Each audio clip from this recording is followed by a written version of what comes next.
everybody could mute, please. Om Sahana Bhavatu Sahanau Bhunaktu Sahaviryam Garbhavahai Tejasvinavadhitamastu Ma Vidvishavahai. Om Shanti Shanti Shanti. Hari Om Shri Gurubhyo Namaha. Hari Om. Vasudeva Sutam Devam Kamsachanuramardanam Devaki Paramanandam Krishnam Vande Jagadgurum. Krishnam Vande Jagadgurum. Okay, so since it's been like 2 weeks, we'll just see what we were. So we did verse 18 last time with English translation. This is chapter 6, verse 18. English translation is, when the perfectly controlled mind rests in the self only, free from longing for all objects of desire, then it is said that he is united. Yuktaha. So basically, this is a topic of meditation. And here in these verses, Krishna Bhagavan is telling that final stage, how it's arrived and what is going on. And verse 19 that we're going to do today is in support of verse 18, because the perfectly controlled mind rests in the self. That's the basic idea. That's the goal of meditation anyway. Goal of meditation, emerge with the higher self, but that's the path. And free from longing. So there is a simile given so that we can understand. Krishna Bhagavan also likes to give examples. So this example will make it more clear what they are talking about. So that's where we are. So that's verse 19. And we're going to chant. Yatha dipo nivatastho ningate sopama smruta yogino yata chittasya yunjato yogamatmanaha. Yatha, as, deepak like lamp. Nivatastha, placed in the windless place. Jahan par, koi hawa nahi aa rahi ho. Na is not. Ingate, flicker. So they are talking about the flame of when they're talking about lamp, they're talking about a diya. So the flame, the flickering of the flame is called ingate. Sa is that. Upma is not the upma that we eat. This is simile. It's like example. Smruta is thought. Yoginaha, of the yogis. So here they're talking about the one who is striving, meditator. Yata chittasya, one with controlled mind. Yunjataha, of the practicing, जो कोशिश कर रहा है. Yogam, the yoga. Atmana, of the self.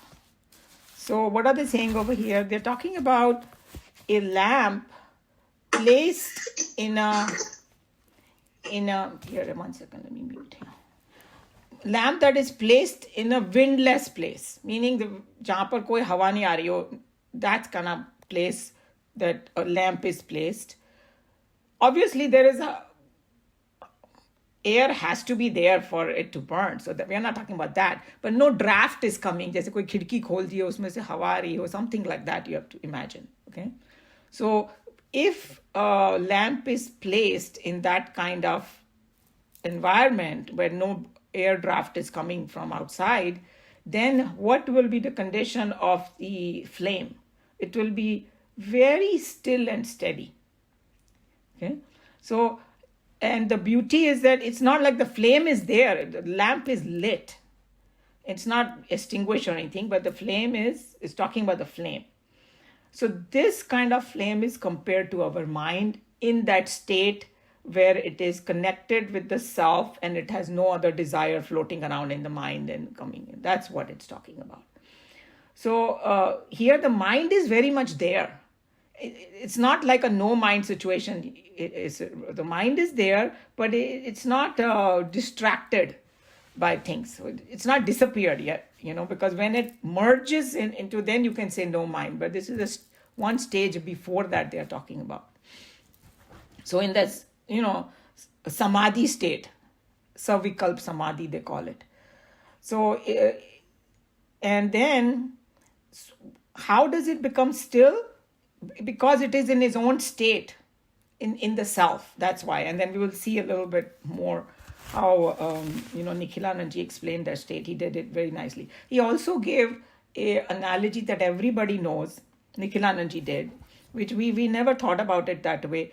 That famous scene of Vishnuji resting on a Sheshnag, and he's very relaxed. And it seems that the Sheshnag is, uska aise upar se fan aata hai na Sheshnag ka, he is looking at, Vishnuji. He's not looking all around because he has so many heads, right? So he can be looking all around. So mind can be going here and there and all, but no, he's focused on Vishnuji, and because he's focused on Vishnuji, his mind becomes so still that he can carry the whole Brahmand on him. Because the Puranic story is that Sheshnag carries the whole Brahmand, the load of Brahmand on himself. So that is the same thing like this flame they are talking about, that if your mind is focused on that self, then everything becomes concentrated over there. And then what Nikhilananji brought a very important point for, like average person, the steady mind, we don't experience it steady mind, right? We have to really practice so much for that, except in deep sleep, he said. Deep sleep, everybody kind of experiences that steady mind. And because there is no disturbance from outside of any desire or anything, no objects are disturbing us in deep sleep. But what they're talking about over here is not the deep sleep. So that's why some people do compare, right, that deep sleep with meditation, and they say no, the only difference is that you are awake here and you are doing that. So, and then the breeze over here in the analogy is the disturbance from outside. Means desires coming and thoughts coming and all that. So in this analogy, just like there is no breeze coming for the lamp, same way there is no breeze of desires and thoughts coming in the mind. That's the analogy over here.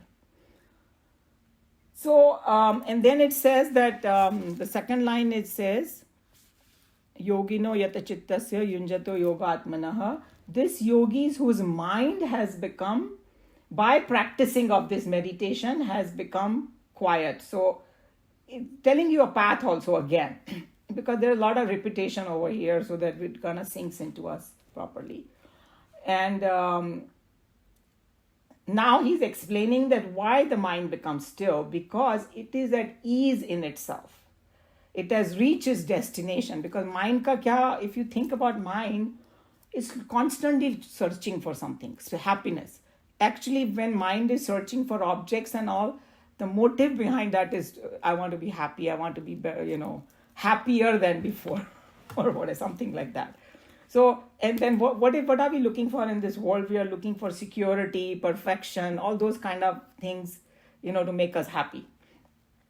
So, if the mind has whatever it's looking for, it already found it, that's why mind's activity stops. Just so usko jo chahiye tha wo mil gaya.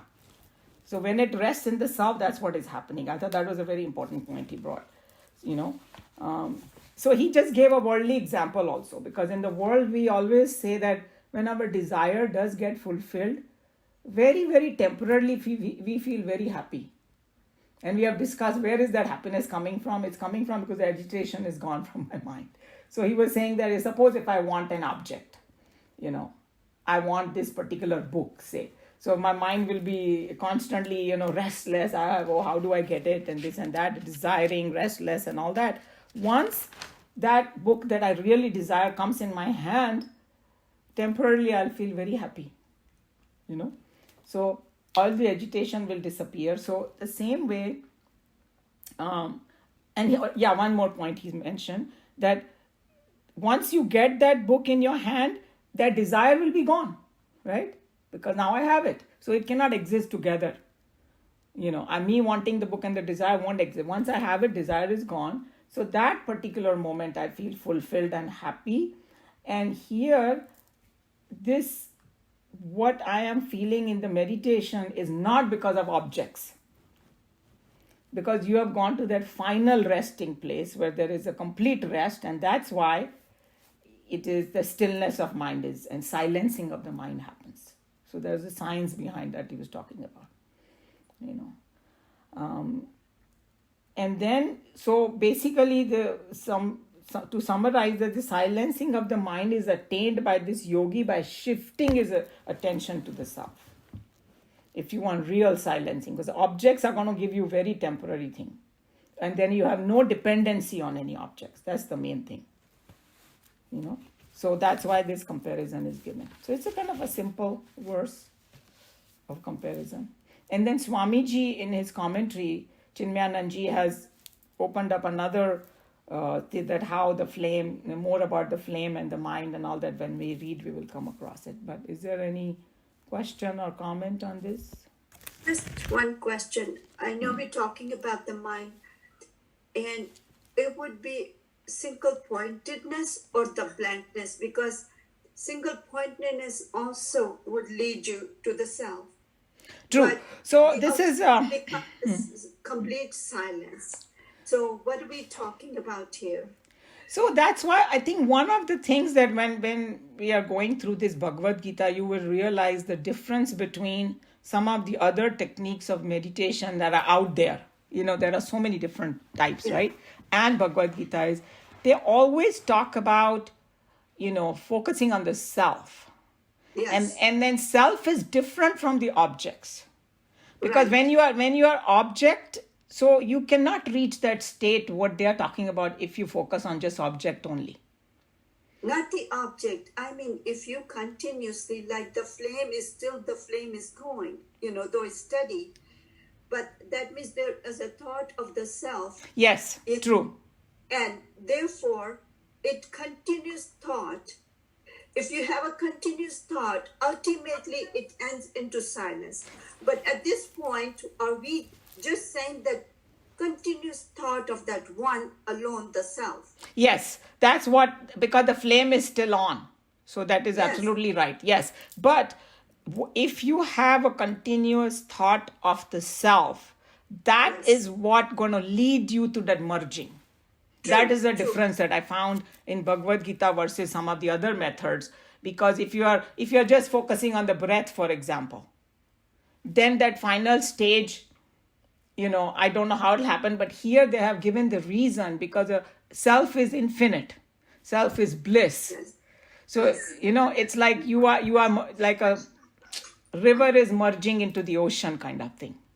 So that can happen through this path of continuously meditating on the self. Yeah. So yeah. And I just wasn't sure. It's not the ultimate, as you mentioned, the very first thing. It's not the ultimate. No, Therefore, the silence has not happened. But your thought, single pointedness of the self, that's what still the mind, this mind, is doing to rest in the capital self. Yes, but this is the difference, that the reason they are calling it a silence of the mind, because that agitation won't be there, because when we run after objects or something, the agitations are there in our mind. So that agitation is silenced. Like the example given earlier by the Nikhilananji, that a baby, is crying, looking for the mother. Yeah. Moment it comes in the mother's lap, its agitation is gone, silence, that's what it's. Okay. Any other question or comment? Okay. How do you meditate on the self then? What is the process? So, since you joined a little bit late, so when we were doing chapter 2, he already introduced what self is. So that we have an initial. We'll go through that right here. Yeah, so if you have Bhagavad Gita with if you can get Swamiji's commentary, Chinmayananji explains very nicely what self is. So we got a pretty good idea of what self is. So we can start, and then like our teacher used to say, in our study group that okay, Bhagwan says, do it on self. Exactly the question you asked. So how do I know how to meditate? So then next 6 chapters are going to tell you what self is. So, it's going to open up from every angle, and then you can pick your favorite verses or something that connect really very well in your mind, and as we learn, we will understand more and more self. It'll be easier to be absorbed in the self. So that's what it is, the whole process. Mm-hmm. No, I understand. I mean, I know the depth of the self, which is non-object item, which cannot be recognized as an entity, but to practically to create that particular self in the mind while meditation. We'll talk about it later. Yeah, we can talk in the last half an hour. But basically, I know exactly what you're saying. So in the beginning, you can definitely take any kind of symbol, but then we should know that's only a symbol. Like you can take Krishna Bhagwan's. Suppose if I have a Ishta Devta, like I connect to Krishna Bhagwan, is my Ishta Dev. So I can have a Krishna Bhagwan's image in front of me, or some Om, or anything, and then but knowing very well is just an image. Actual self is a lot larger, and as we study Bhagavad Gita, we understand what real self is. So this is just like the simile is like it makes sense. Yeah, you're trying to jump, and you are taking in a high jump, you take a pole and you go right, then you drop the pole. So then in the end, the image will get dropped, something like that. But we can discuss it more. Yeah, okay. No, that's fine. Thanks. Yeah. Any other thing? Okay, any volunteers to read? Just speak up, because sometimes I don't see the hand, because if you raise hand and, just speak up if you want to read. Meeraji, are you up to? I don't see anybody volunteering. Yes, sure. Mm-hmm. As a lamp placed in a windless place does not flicker, is a simile used to describe the yogi of controlled mind practicing yoga in the self, or absorbed in the yoga of the self. As an efficient complementary to the previous verse, this stanza explains the mind of the yogi of collected thoughts, who is absorbed in yoga.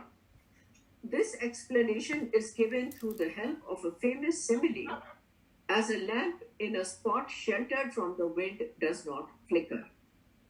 The example is quite appropriate inasmuch as the mind is as fickle and unsteady as the tip of the flame. Thoughts appear in the mind at every second in a continuous stream, and these constant thought disturbances, each dying, yielding its place to a new one, give us the apprehension of a solid factor called the mind. Similarly, the tip of a flame, it can be experimentally proved, also is never steady, but the continuity of its change is so fast that it gives us an apparent illusion of solidarity. So here is a little bit of your answer, Meenaji, that they're talking about, yes, the thoughts are continuously going, and the flame, it looks like one flame, but there is a constant change in the flame. And I was thinking of another analogy that everybody will connect, that when we see a river, it looks like, okay, this is a river, but it's a continuous flow of water.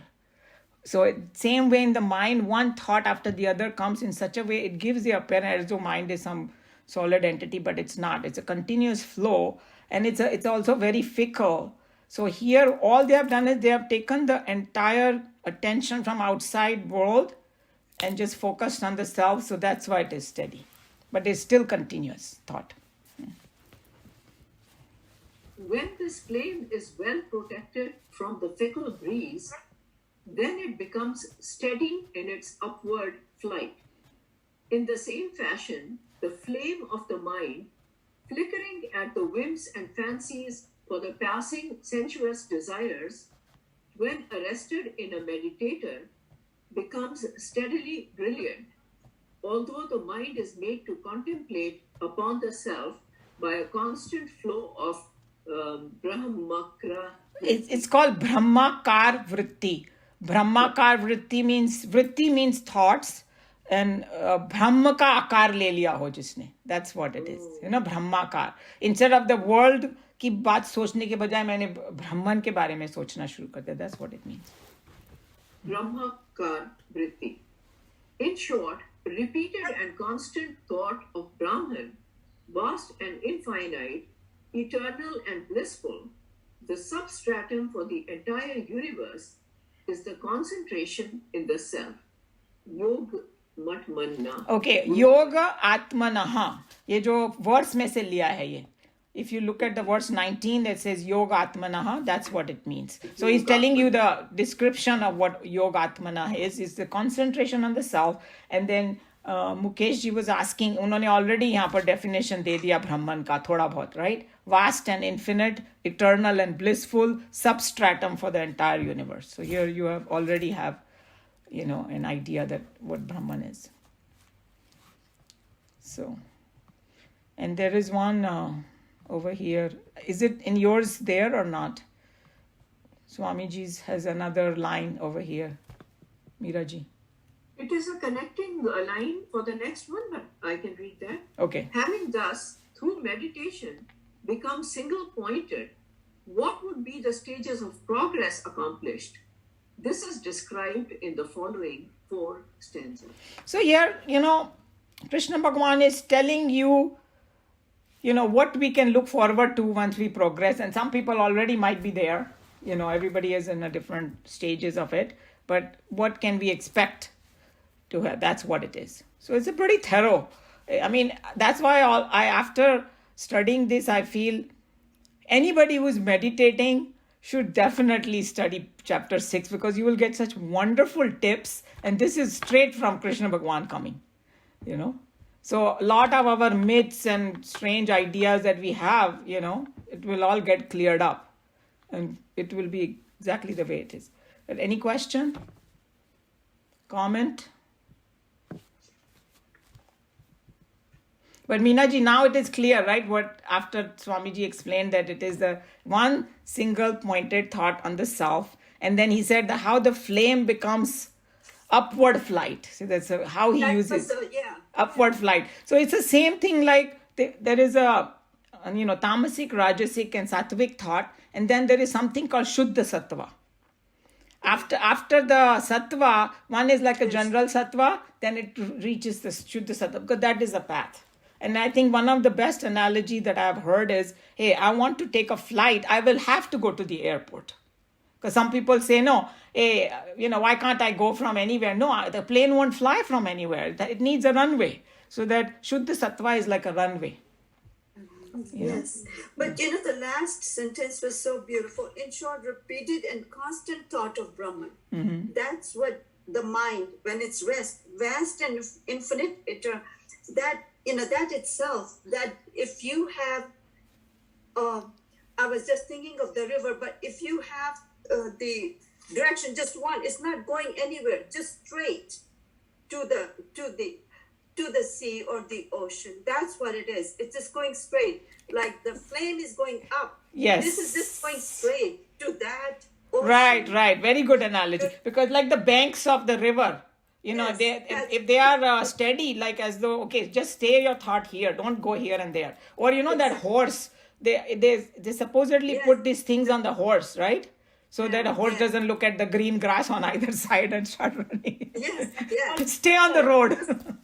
So that's a very good analogy, yes. Mm-hmm. Yeah. Sorry, somebody speaking? Yeah, that's called blinkers for the horse. Yeah. So this is blinkers. You have put a blinkers to just go on Brahman now.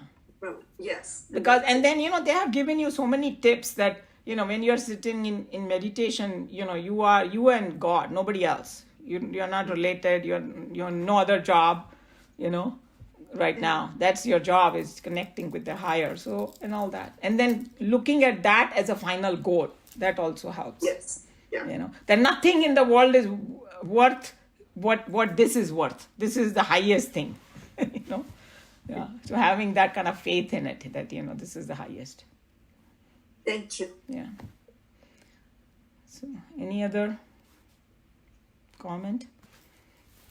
Okay, then what I can do is, so this is how in the Bhagavad Gita book of Swamiji's commentary is that the next 4 verses are kind of together, but since we have time, what I'm going to do is I'll do one more verse, and then we will read Swamiji's commentary next time. But at least we can, get started with that because they're all related with each other. Yeah, but the commentary, what they have done in the book is that you will see that all the 4 verses are given together, and then there's a long Yes, there's a long commentary. So then I will just go verse by verse because Nikhilananji has some very, very interesting and important points also. So together it will be good. Okay, so I'm going to chant verse 20 now. Yatro paramate chittam niruddham yoga sevaya yatra chaivatmanatmanam pashyannatmani tushyati. Yatra, where, uparamate, attains quietude, chittam, mind, niruddham, restrained, yoga sevaya, by the practice of yoga. Yatra, where, cha is and, eva is only, atmana means by the self, atmanam, the self, pashyan, seeing, atmani, in the self, tushyati, is satisfied. So here now they are talking about, like how the description of this person more and more. So what are they talking about over here? The word yatra means where. Where means at that state, in the state of samadhi, that, savikalp samadhi, where you're thinking of just one Brahman. So in that state of meditation, so where the chit has become quiet, we already know it has become silent and quiet, and it is absorbed in the self. How it has been done? By yoga sevaya, means by practice of yoga. So it is not going to suddenly happen, Yeah, maybe some young child, who can sit in meditation, that means he has done previous life sadhana. like Joe always talks 700, years of meditation or something, then you come to that. Anyway, so it does happen with the yoga sevaya, the practice of this sadhana. Slowly and steadily, then mind becomes still. So what he was saying, Nikhilananji was saying, that our mind has a habit of running here and there. Intellectually, we might know about the self. Like now in this class, everybody knows what self is. It's been hammered into us, and then we already saw that in the last verse, he mentioned it, vast and infinite, internal and blissful, substratum and all that. Sab kuch malum hai hum log ko. He's saying, but we, in spite of knowing, our mind does run, right? Because right now it has not become our experience. So he's saying that, and we also know, we have learned that this is a very source of happiness. Even though we run around in the world looking for happiness, but that's going to be temporary. Maybe hum log ko intellectually malum hai, but it still runs. Why does it happen according to him? It's because countless lives we have been doing this, running after objects. Aadat se lachar ho gaya because it's doing it. You can't help it. Habit hi ho gaya. So what do we have to do? We have to develop a new habit now, according to him. So this is a very good point he brought. So he's saying, bring your mind and again that thought back to the self, and then try to make it absorb in the self. And Krishna Bhagavan, we know that we have discussed this many times, that Arjuna is going to ask in the same chapter, hey, my mind is so fickle, how do I? So he said practice and dispassion, those are so that's what he was trying to bring in. So, he said that sometimes they used to ask Chinmayananji, how long do I have to meditate, Swamiji? Some people. So he actually brought in a point by Patanjali. In Patanjali Yoga Sutra, sabhi ne suna hai na, Patanjali Yoga Sutra is a very powerful tool, for this meditation in the 8 limbs of it. So he says that you have to do this practice nirantaren, mean nirantar. And then the way he said, without chutti. No छुट्टी over here. He's saying क्या होता है कि because जब gap आ जाता है ना बीच में तो गड़बड़ हो जाता है. So he gave a very beautiful example. He said that one time he met this really famous singer who is like so good in singing. So that singer said कि मैं रोज practice करती हूँ. Everybody, the whole world thinks that I am the best singer, but I have to maintain my practice. And if I don't do it even one day, I can feel it that I didn't do it. Okay? And she said that if I don't do it for several days, even others can feel it. You know? So I think, okay, there's somebody came on and they are not mute. There's no name here, so I'm not sure. I'll mute it. All right. So I thought that was such a beautiful example. So he said, even in singing, you have to do practice. And then he said that you have to have reverence for this practice. Because if you don't have a reverence, then what is going to happen? Anything else going on in the world, first thing you will drop is that.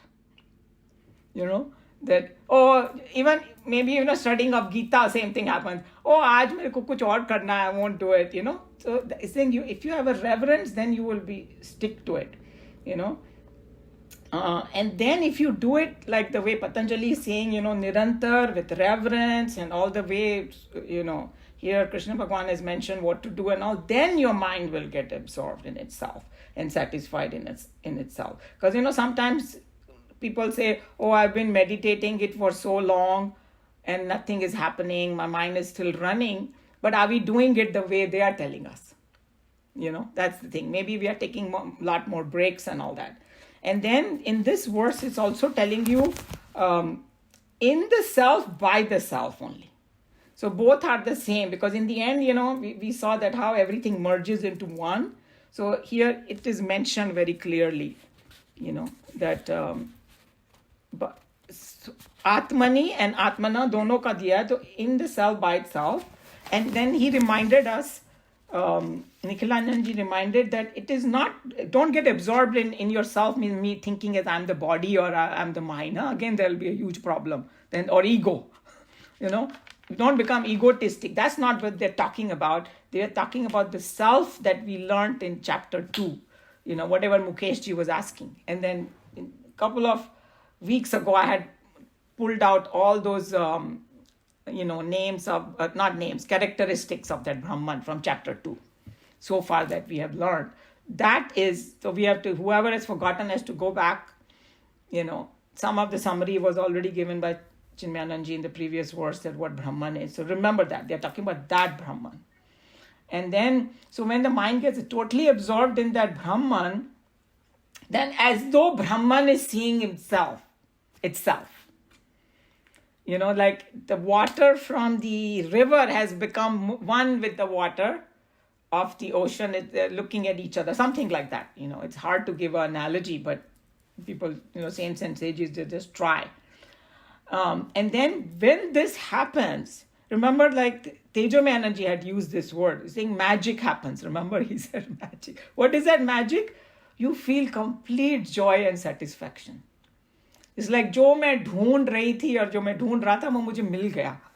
That kind of satisfaction, So, and then he reminded us, Nikhilananji, that there was a verse in chapter 2. It's a verse 55 of chapter 2, where before 55, in verse 54, Arjun had asked this question.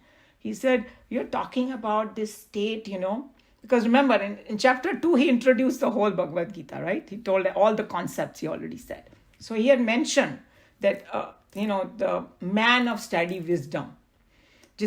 When they talk about steady wisdom, now you know what they're talking about. That he's absorbed in the self.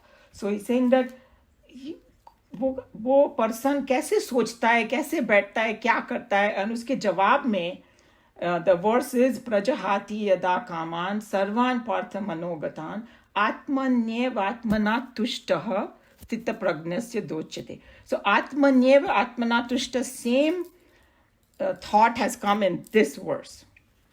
Atmana tushyati. So he's just reminding, there's repeating over here that, that one who is satisfied in his own self by himself. And in that verse in chapter 2, he had mentioned that person, man of steady wisdom, or the sthita prajna, is one, all desires are gone from his mind. And he is satisfied in the self and itself because he feels like he's got the final goal. So that I thought that was a very good review of that verse 55. There's a very important verse in chapter 2. So he's saying that when this happens, what happens is the joy is coming from within. You don't need any outer object for it. That's the main difference over here, And you don't need any other imagination. You don't need a support of anything else. Self alone is experienced. And then he also brought in a very important point. He's saying, okay, somebody might ask, hey, how do I know that self has that bliss in it? Because Sat Chit Anand, right? क्या proof है? किसी के दिमाग में आ सकता है कि what is the proof that self is bliss? So he's saying that, okay, everybody experiences deep sleep or not, and deep sleep may that, everything else is not there. No world is there, no relationships are there, no objects are there, but the self is there, right? And you feel totally blissful. That's why when we wake up, we say, kitni achhi neend aayi thi. Everybody loves that deep sleep because there is a bliss in there. And he's saying that you don't need to get anything over there. You don't need to go anywhere there. You don't need to indulge in any other pleasure, and you feel blissful. And this experience of peace is same for everybody. Whether you're boy, girl, you're rich, poor, Raja, Rank, anybody young or old, does not matter. If you take a deep sleep of everybody has the same experience of blissfulness over there. And then everybody also, when we wake up, we kind of remember it. The reason we remember, because the self has experienced it. That's why we know that, I had such a great sleep. Where this sleep is without the dreams and all that. Huh? So he's saying this is the proof that nature of self is blissful. And he gave a very beautiful example for this. One more example. It's like, and we have discussed this example, it's like the sun. Sun does not need any other light to be illumined. The same way, the self is blissful itself. It does not need any other object, nothing for the bliss. So this is I thought that was a great analogy. So basically the summary is that, in this state, the self is experienced by the self. And in that experience, mind is absorbed and feels the bliss. And then he also brought in one conversation, it seems, that Ramakrishna Paramahans had with Vivekananda. So he told him that analogy. Suppose there is an ant there is a bowl of amrit, nectar, which can make you, immortal. And one ant is on the rim, and वो लड़खड़ा रही है और वो डर रही है कि, and she wants to drink that. So, what if it falls into the ant is thinking, what if I fall into that bowl? And it's while drinking, it's thinking that. It's saying, hey, hello, if you fall into the bowl, you're not going to die because it's immortal. So I thought that was such a beautiful analogy for people. Remember he said the fear comes, am I going to become nothing, and what's going to happen, and my mind is going to just go away or what? He said, what are you worried about? Because it's going to be full, you'll be absorbed in full bliss and happiness. I thought it was an absolutely brilliant example, conversation between two great people. We can learn something from it. So now what kind of happiness is going to be, that's going to come in the next verse and all that. So this is what this verse is. I just had one thing. Sure. It said, we're seeing the self. The Jivatma sees itself, sees the self in that. That's one thing that, that's what it is. When Jivatma and the self, the Atma becomes one. Yeah. It's like say a drop falls into the ocean. Then a drop is thinking, I'm so separate. And once it's, oh my God, everybody is like me only here. See what I'm saying? Yeah. So that feeling of oneness. And I tell you, I was watching, there is one documentary on Netflix about Elon Musk, and it talks about space, because he's taking this space. Anybody watched it? I think Meeraji is saying. And in that, the astronauts which go up on the space station, right? They said that their whole perspective changes because they see our Earth as one ball, blue, beautiful ball with a thin layer of so delicate, and it just like it gives me chills when I think about it, thin layer of atmosphere. मतलब इतनी delicate है अपनी अर्थ, और ये हमारा घर है, और उसमें कोई बाउंड्री दिखाई नहीं देती उनको कि ये अमेरिका है, ये वो है, उसका it's one big ball, and they say they feel tremendous oneness, that they feel so much peace, and it's like everybody has the same feeling, no matter we are Nastic or you are Astic, or I don't care what you are. So here that's little bit something like that happens, like we can hear from other human beings.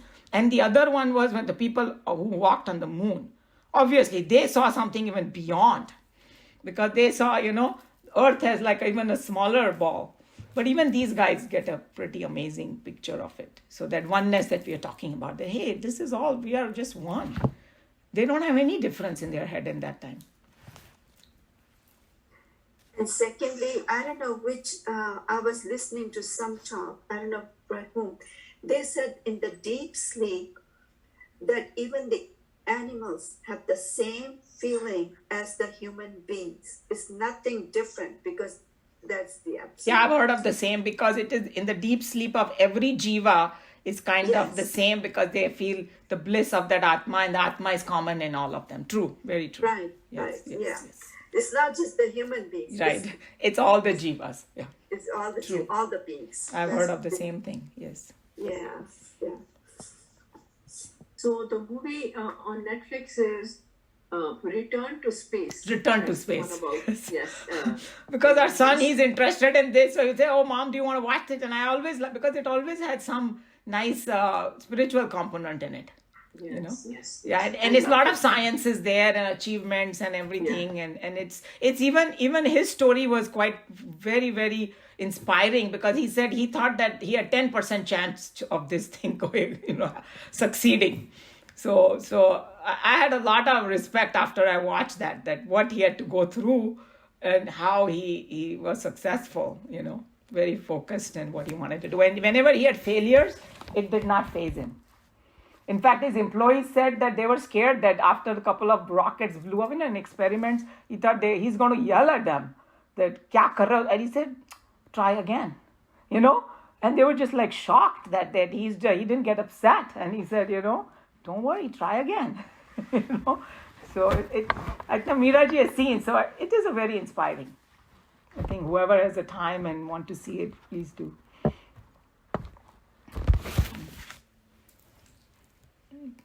Any other question or comment for Bhagavad Gita?